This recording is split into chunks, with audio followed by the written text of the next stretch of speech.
ठीक है, हेडिंग डालो limit theorems.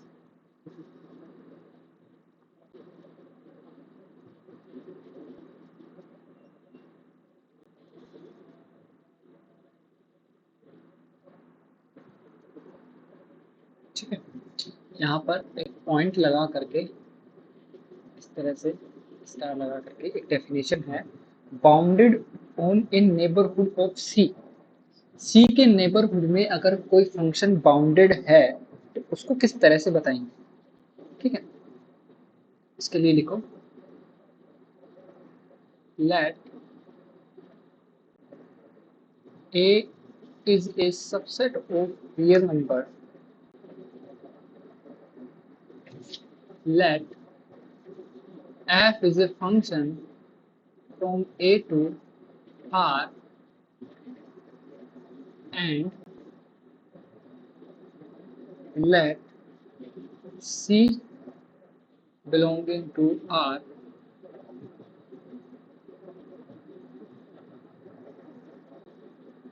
be a limit point of a of a। ठीक है, we say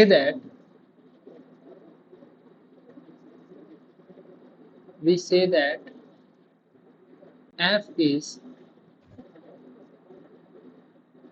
bounded on a neighborhood of c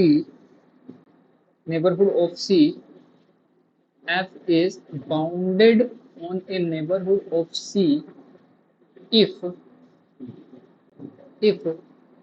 there exists a delta neighborhood v delta c of c and a constant m is greater than 0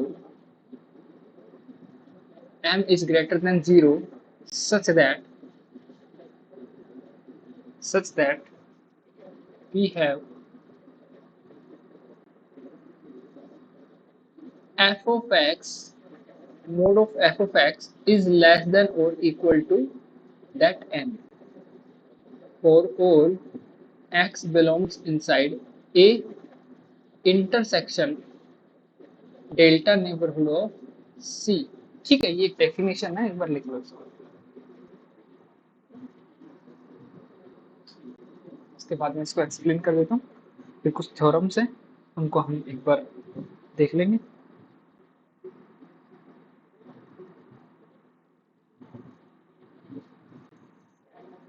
उतार लो तो बता देना है।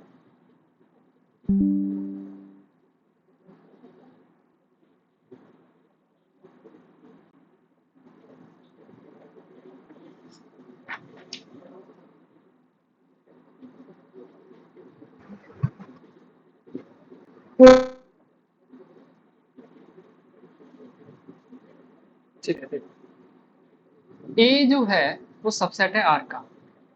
देखो F of x जो है ना, एफ ऑफ एक्स आपके डेल्टा नेबरहुड ऑफ सी के अंदर बाउंडेड बताना है, डेल्टा नेबरहुड ऑफ सी के अंदर बाउंडेड बताना है। ये बताने के लिए डेफिनेशन काम आई कि एक ऐसा डेल्टा नेबरहुड सी और एक ऐसा कांस्टेंट m एग्जिस्ट करना चाहिए ताकि जब आपका x जो है a इंटरसेक्शन डेल्टा नेबरहुड को c में से लिया जाए तो फंक्शन की एब्सोल्यूट जो वैल्यू है वो उस m से छोटी या बराबर आए। ठीक है, तो इसको कैसे समझेंगे, एक बार ग्राफ पे देखो। ग्राफ पे समझने के लिए इसको ये मान लो, आपने पॉइंट मान लिया आपका c। ठीक है, पॉइंट मान लिया आपका सी का डेल्टा नेबरहुड मान लिया आपने ये। ठीक है, और यहाँ पर आप देख रहे हो आपके आउटपुट्स, यहाँ पर देख रहे हो आपके आउटपुट, यहाँ पर इनपुट।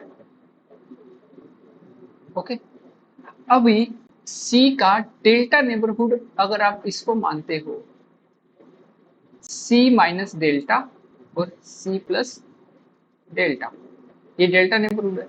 मान लो आपने एक इंटरवल ले लिया ए इंटरवल आपने ले लिया, ये सेट ले लिया एक, ठीक है। अब एक ऐसा m एग्जिस्ट कर जाना चाहिए जो कि खुद पॉजिटिव हो और आपका जो भी फंक्शन बन रहा है उस नेबरहुड के अंदर जो फंक्शन जो इनपुट की वैल्यू है वो डालने के बाद में उस नेबरहुड के अंदर जो इनपुट की वैल्यू डालने के बाद में मतलब x जो है ना, x वो बिलोंग करना चाहिए a intersection delta neighbourhood of c में से। मतलब इंटरसेक्शन जब हम लेंगे a का तो डेल्टा नेबरहुड ऑफ c वो तो a के अंदर ही आ जाएगा ना, तो वो सिर्फ यहाँ पर पॉइंट कौन कौन से आ जाएंगे, डेल्टा नेबरहुड ऑफ c। तो कौन से पॉइंट आएंगे, यही तो आएंगे सारे, बताओ। सारे पॉइंट्स जो हमें मिलेंगे x A intersection delta neighbourhood of c में से, तो वो यही तो पॉइंट मिलेंगे ना भाई, c माइनस डेल्टा से c प्लस डेल्टा तक। समझ गए ना? हाँ ना, कुछ तो बोलो यार। हेलो, ठीक है, समझ गए। अब ऐसा m हाँ एग्जिस्ट भैया। करना चाहिए ताकि आप x की कोई भी वैल्यू रखो आपके फंक्शन में, आप x की कोई भी वैल्यू रखो आपके फंक्शन में और उसमें लगा दो मोड, मतलब उसकी एब्सोल्यूट वैल्यू वो होनी चाहिए छोटी या बराबर उस एक m से, ठीक है। उस एक m से छोटी या उसके बराबर होनी चाहिए, तब आपका जो फंक्शन है वो c के डेल्टा नेबरहुड में बाउंडेड बोला जाएगा। तब आपका फंक्शन जो है वो c के डेल्टा नेबरहुड में बाउंडेड बोला जाएगा। मतलब f is bounded on A neighbourhood of c। Got it? अब एक थ्योरम लिख लो।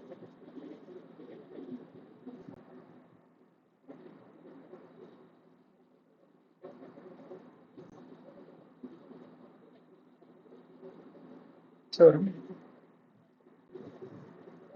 नाम नहीं इस थ्योरम को, 5.2.2 लिख लो। a is a subset of r and f such that a to r एक फंक्शन है, has a limit at c belong inside r, ठीक है। Then f is bounded, then f is bounded on some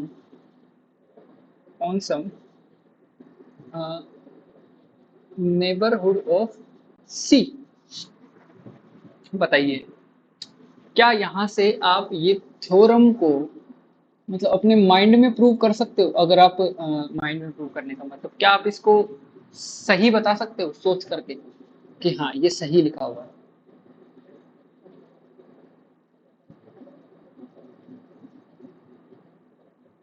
बताओ। ये जो theorem लिखी है आपको समझ आई? पहली बात तो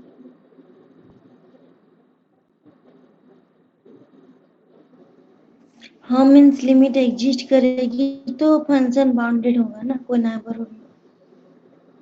मतलब लिमिट का एग्जिस्टेंस जो है आपके तुरंत बाद फंक्शन को अनबाउंडेड नहीं कर सकता। इस थ्योरम का कहने का मतलब ये है। इसका प्रूफ करवाना है क्या?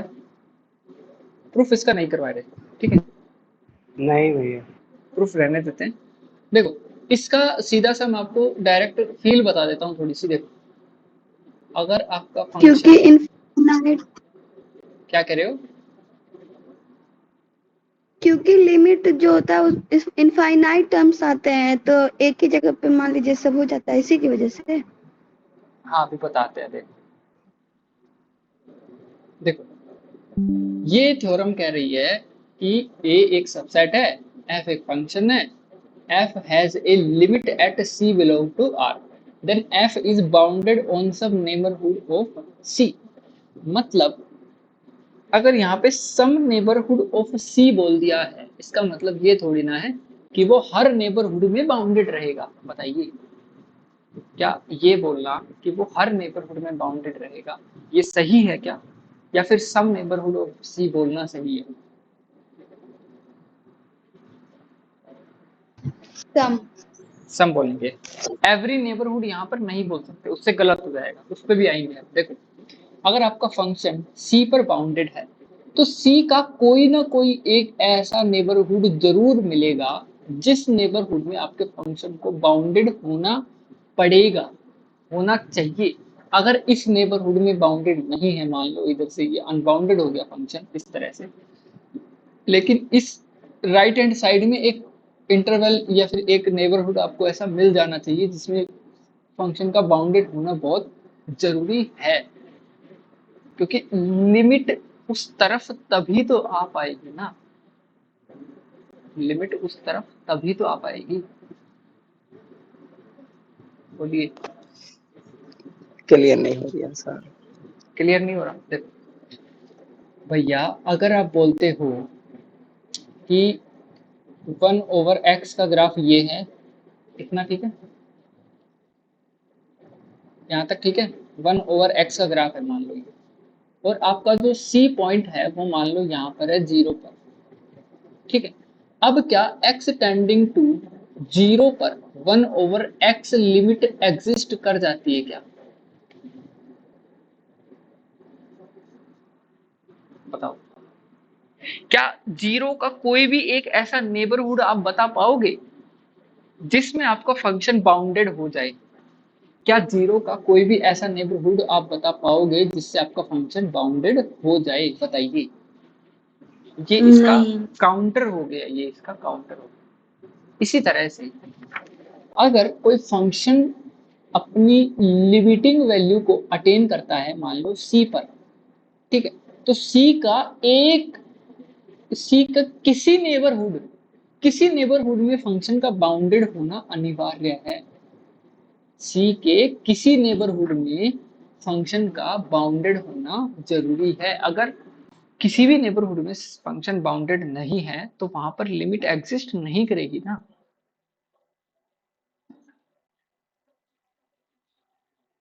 मतलब कोई तो ऐसा नेबरहुड होना ही चाहिए जिसमें फंक्शन बाउंडेड है।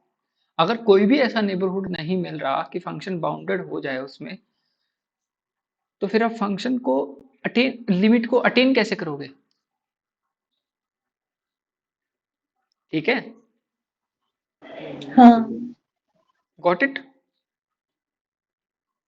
मतलब सीधा यस। सीधा ये है कि ए लिमिट पॉइंट है सी पर। सी खुद लिमिट पॉइंट है, सी खुद लिमिट सी है। देखो ना, लिखा हुआ है, थ्योरम लिखी हुई है, एक बार पढ़ो तो सही। देखो, सी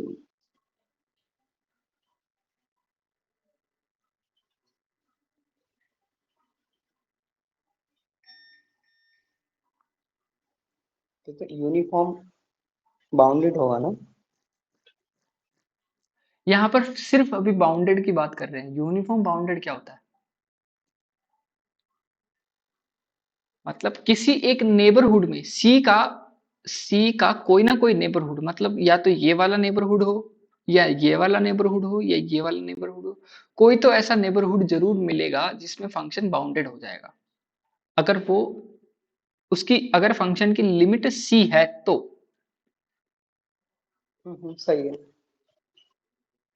ठीक है, ठीक। अगर फंक्शन की लिमिट सी पर एग्जिस्ट कर रही है, मान लो यहाँ पर कुछ एग्जिस्टेंस है लिमिट का, तो फंक्शन का बाउंडेड होना बहुत जरूरी है उसके किसी ना किसी एक नेबरहुड में।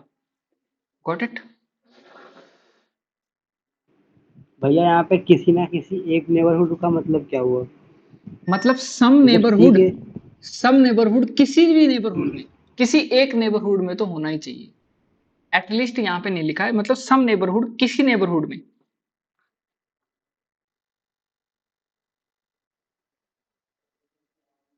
नहीं समझे? सम की जगह एटलीस्ट वन नेबरहुड भी तो लिख सकते हैं।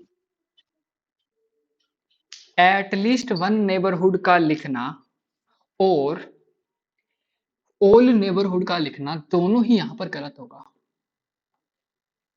बोलो कैसे? एटलीस्ट All वन तो आप वाले बोल दोगे, एटलीस्ट वन, तो वो ऑटोमेटिकली फॉर ऑल नहीं हो जाएगा क्या? एटलीस्ट का मतलब क्या होता है? एटलीस्ट कम से कम एक, तो ज्यादा कम से से ज्यादा कम कितना? कितने भी। हम्म, वही तो बात है ना, इसलिए बोला है सम नेबरहुड।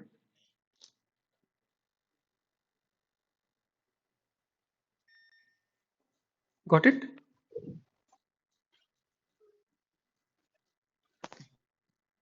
ठीक है। अब कुछ लिमिट की, लिमिट का कुछ अल्जेब्रिक सम वगैरह जो होते हैं वो आपको ऑलरेडी पता है, उनको लिखवाने की जरूरत नहीं है। ठीक है। अब आपको क्वेश्चन करने हैं। क्वेश्चन, ठीक है, ये वाला क्वेश्चन करो।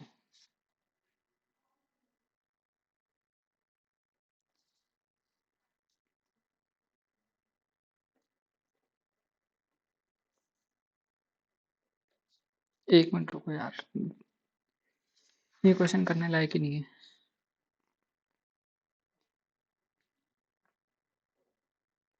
ऐसा करो, एक थ्योरम और लिख लो,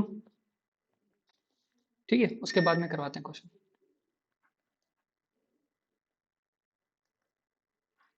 theorem 5.2.6, let A is a subset of R,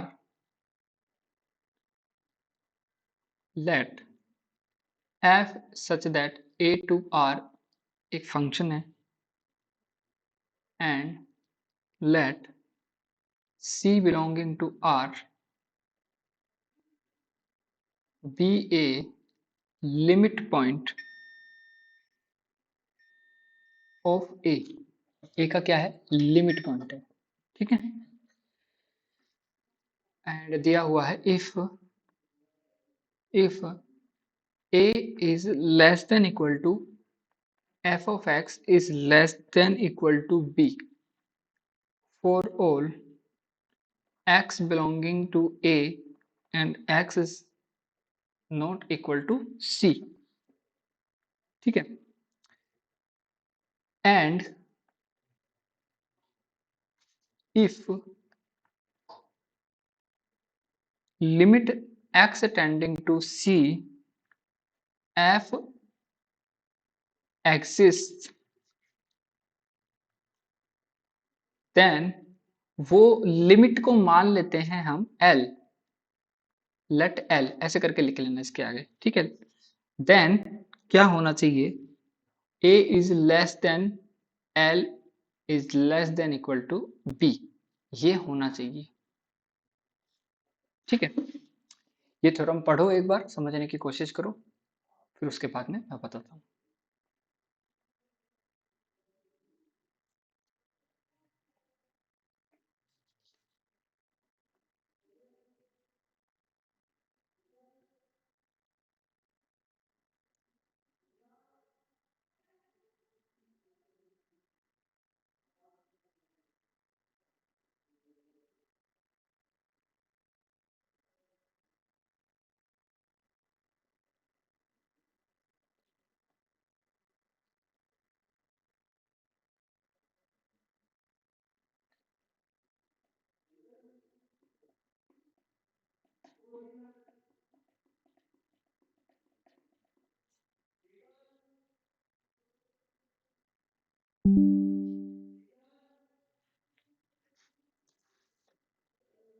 हो गया? लिख लिया मतलब? देखो ले, हाँ हाँ बोलो, कह रहे हो कुछ?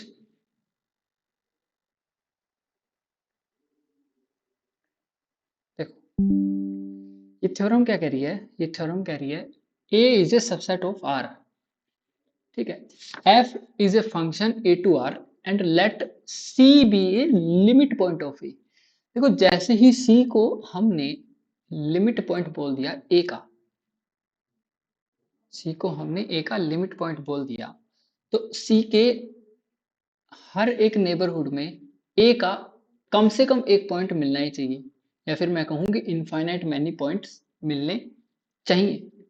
ओके, देन इफ आपका फंक्शन ही जो है वो x की सभी वैल्यूज के लिए a और b के बीच में कहीं लाई करता है, x की सभी वैल्यूज जो कि a से ली जा रही है उन वैल्यूज के लिए a और b के बीच में लाई करता है और बराबर भी हो सकता है, लेकिन x इक्वल टू सी पर फंक्शन डिफाइंड नहीं है।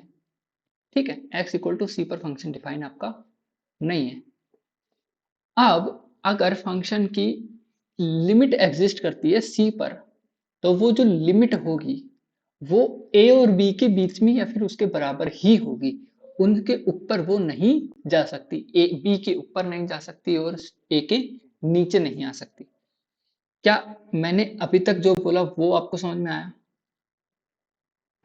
यस भैया। ठीक है, अब देखते हैं इसका ग्राफिकल व्यू।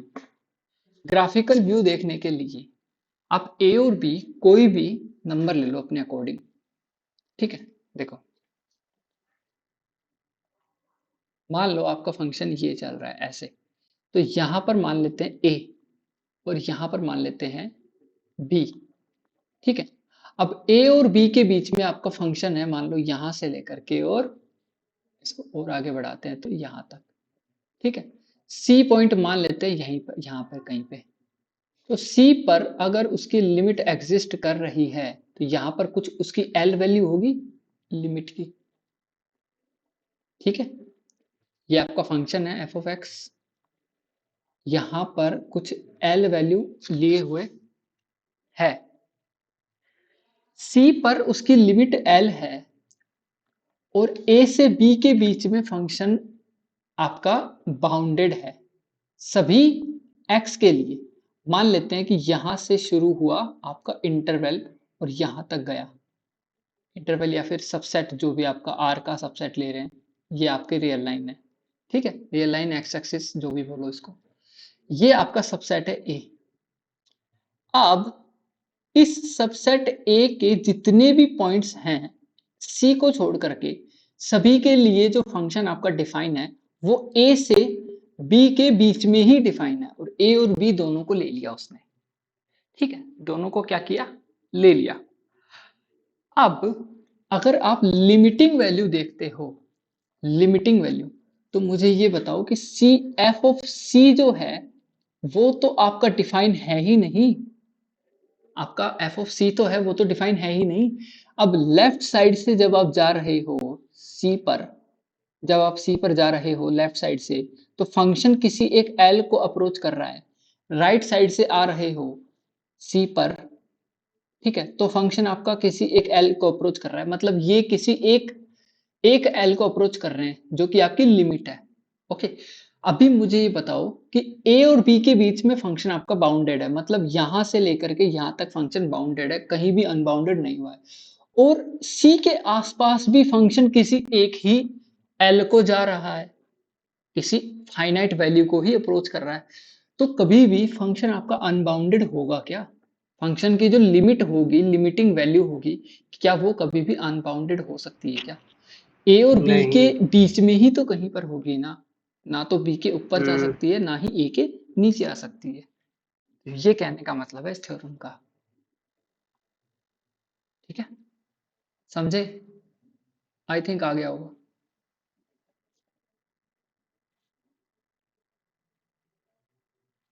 Got it?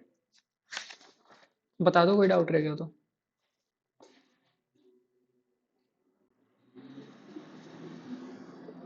बताओ भाई, कोई डाउट रह गया हो तो बता दो। ठीक है, चलो आगे चलते हैं। अब अगली थ्योरम है स्क्विज थ्योरम। स्क्विज थ्योरम को लिख लो, फिर उसको समझ लेंगे, देन फिर हम कुछ क्वेश्चंस कर लेंगे।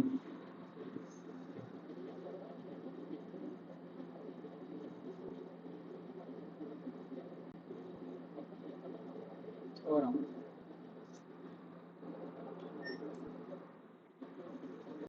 5.2.7 और इसका नाम भी है एस क्यू स्क्विज थ्योरम। ठीक है, स्क्विज थ्योरम लिखो यहाँ से, A is a subset of R, let, इसको भी इससे पहले भी लेट लगा लेंगे, लेट एफ जी एच, तीनों फंक्शन हैं ए से लेकर के और आर में जा रहे हैं, ठीक है, ए डोमेन है, आर ओ डोमेन, ठीक है, क्या कह रहे हो?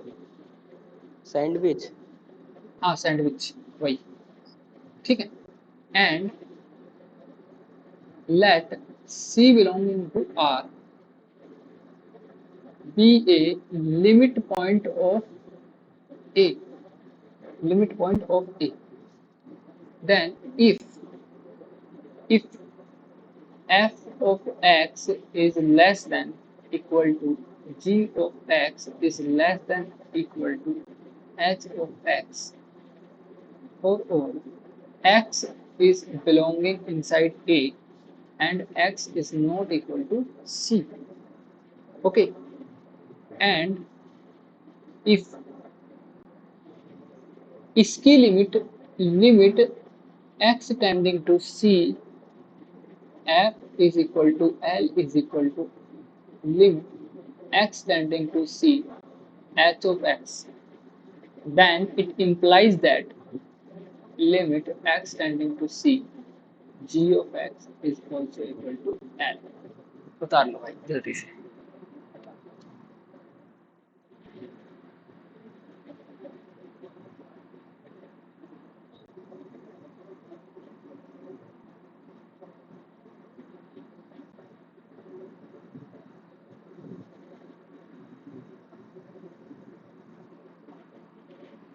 अब मुझे ये बताओ सैंडविच थ्योरम को देख करके कि अभी जो हमने पिछली थ्योरम जो की थी ए और बी के लिए, क्या अगर ए और बी की जगह फंक्शन को रख दिया जाए तो क्या वही थ्योरम नहीं है?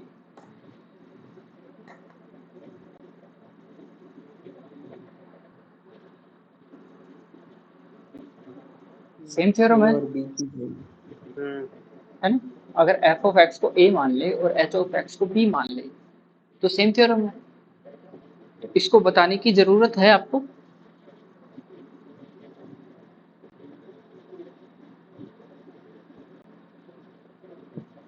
बताओ, ठीक है, तो इसके बेस पे आपको कुछ क्वेश्चंस दे रहा हूँ, एक बार कर लो। कुछ क्वेश्चंस हैं इसके बेस पे, एग्जांपल्स मान लो। जैम में क्वेश्चन नहीं है इसे। क्या कह रहे हो? जैम में क्वेश्चन आएगा इससे? बिल्कुल आते हैं भाई। x tending to 0 x power 5/2 is equal to 0। इसको स्क्विज प्रिंसिपल से एक बार निकालने की कोशिश करो। डायरेक्ट क्वेश्चन कभी भी नहीं पूछेगा। ये कैसे? अब वही तो कह रहा हूँ ना कि इसको निकालने की एक बार कोशिश करो, कैसे निकालेंगे। डायरेक्ट क्वेश्चन आपसे कभी भी नहीं पूछेगा। और x की वैल्यू जो है यहाँ पर, वो यहाँ पर पॉजिटिव है, ठीक है, x जो है वो पॉजिटिव है।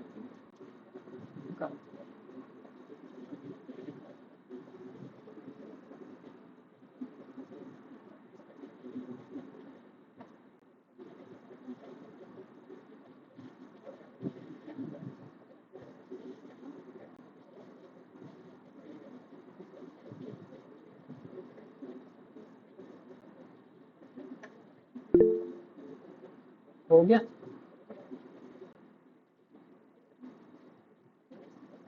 नाइस, ठीक है। तो किस किस के बीच में बाउंड कर सकते हो आप इसको? x और x टू द पावर 5 या x टू द पावर 4 ऐसे। कैसे किया आपने बाउंड? fx को x और hx को x टू द पावर 5 लेके। सही है, तो ये भी 0 को, वो भी 0 को, तो डायरेक्ट सही।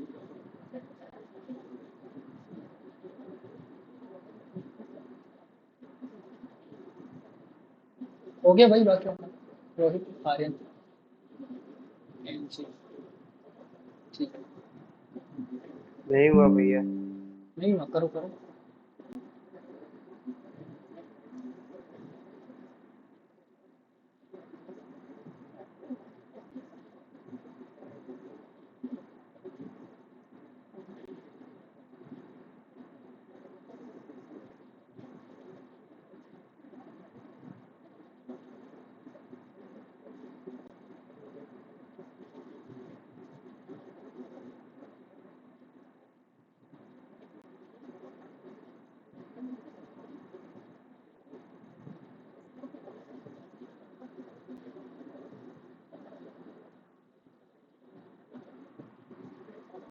अब आपका टारगेट है एक्स की पावर 5/2 को 2 जन से बाउंड करना, जो कि दोनों ही जीरो को जाएंगे।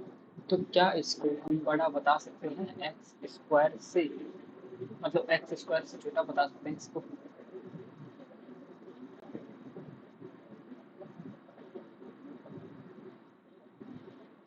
अच्छा,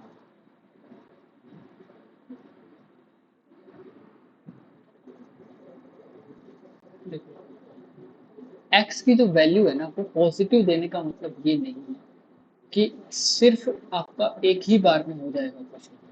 कैसे? अगर एक्स बिलोंग कर जाता है एक के और जीरो के बीच में, एक और जीरो के बीच में अगर आपका एक्स बिलोंग कर जाता है, ठीक है, तो ये जो वैल्यू है, ये वैल्यू, ये आपकी कुछ एक्स से हमेशा बड़ी ही आएगी ना, मतलब एक्स से हमेशा बड़ी ही आएगी रूट एक्स, मतलब एक्स पावर 1/2 की जो वैल्यू होगी, बताओ। और ये जो भी वैल्यू होगी, अगर x की वैल्यू एक से छोटी है तो जो भी वैल्यू होगी इसकी वैल्यू भी हमेशा एक से तो छोटी ही आएगी, ठीक है? बोलो भाई।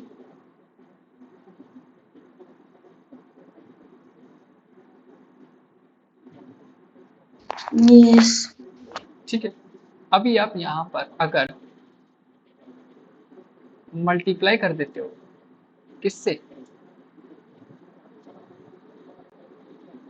किससे मल्टीप्लाई करोगे? एक्स स्क्वायर से? एक्स की पावर 5 से।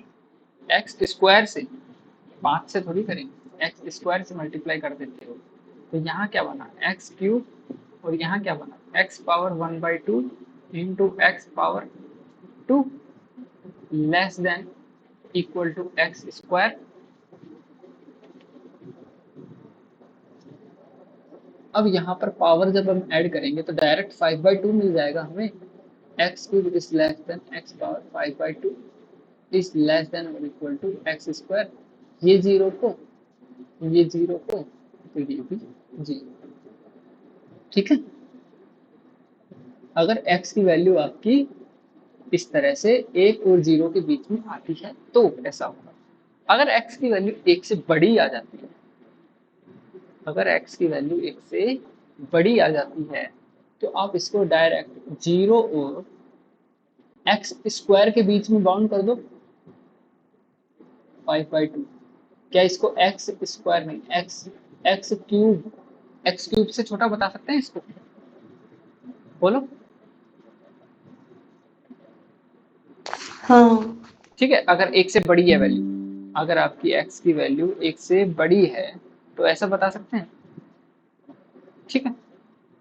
ऐसा बताने पर भी ये फंक्शन भी जीरो, ये फंक्शन भी जीरो, ये भी जीरो, तो अल्टीमेटली ये पूरा ही इसकी जो वैल्यू है वो जीरो मिल जाएगी, ठीक है? इसी तरह से sine x equal to zero मिल जाएगा एक्स टेंडिंग टू जीरो पर, कोसेक्स जो है वो 1 मिल जाएगा। कोसेक्स में एक बार आप ट्राई करना, ठीक है? अभी इस सेशन को यहीं तक रखते हैं, मैं आपको कुछ क्वेश्चंस दे देता हूँ एक बार, ठीक है? वो क्वेश्चन लिख लो और कल आने से पहले एक बार वो क्वेश्चन डिस्कस कर लेंगे, मतलब कल सेशन में आते ही क्वेश्चन पहले डिस्कस कर लेंगे, देन फिर आगे थ्योरम्स करेंगे। तो क्वेश्चन लिख लो आप। इसी तरह से आपको इस कुछ प्रिंसिपल का यूज करके निकालना है। पहला लिख लो, limit sine x equal to 0, x tending to 0 पर। सेकंड लिख लो, लिमिट एक्स टेंडिंग टू 0 पर cos x equal to 1। Third लिख लो, cos x minus 1 over x। इसकी जो लिमिट आएगी, लिमिट एक्स टेंडिंग टू 0 पर, वो आएगी 0। ठीक है, फोर्थ लिख लो,